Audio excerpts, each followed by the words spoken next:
Pour l'édition 2 de l'école thématique de la communauté de savoir-ville durable des Suds tenue à Lomé, les participants venus de plus de 7 pays ont mis en terre plusieurs espèces de plants.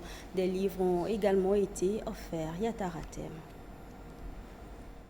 Une ville verte et durable, la commune Lac 1 à Anéhor est déjà engagée dans cette voie.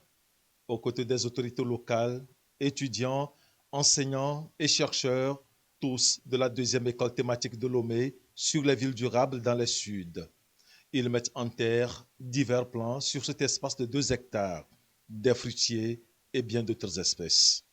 Construire une ville durable n'est pas un discours seulement, nous devons passer à l'action. C'est dans ce sens que nous avons dit pourquoi ne pas accompagner la mairie, parce que la mairie a déjà fait tellement des activités dans le cadre de lutte contre le changement climatique. Et également, c'est une thématique sur laquelle est fondée notre formation. Sur le site dans le quartier Hunsiafa, va s'ériger bientôt les bureaux de la voirie de la dite commune.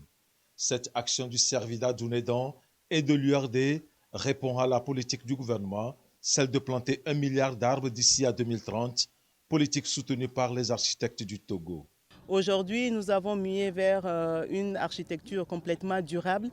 L'idée, c'est de pouvoir allier installation des populations avec préservation de la nature, de l'environnement. De Hunsiafa, cap sur le centre de lecture et d'animation culturelle, Maître Guy Adjete Kwasigan. Plus de 200 livres vont sans tarder rejoindre les rayons de la bibliothèque. Le Servida d'Ounedan et l'URD marquent encore leur passage dans la ville tricentenaire. Ces actions, saluées par les autorités locales, s'inscrivent dans la politique du Servida d'Ounedan. La politique de la ville, c'est de se construire sur 2 pieds, notamment l'environnement et la culture.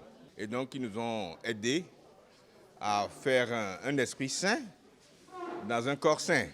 Et il faut les remercier pour cela. Au Servida d'Ounedan, avec la commune de Lac 1, nous menons plusieurs activités en termes de restauration de mangroves, de plantation ou de verdissement de la ville, d'appui conseil à l'élaboration de leur plan de développement communal ou à l'élaboration de leurs documents d'urbanisme. La ville durable, c'est là le deuxième élément, c'est aussi la culture. Cette journée s'est achevée dans cet espace vert, une aire de repos et un espace de jeu pour les enfants. Des arbres plantés par des générations d'étudiants et des citoyens.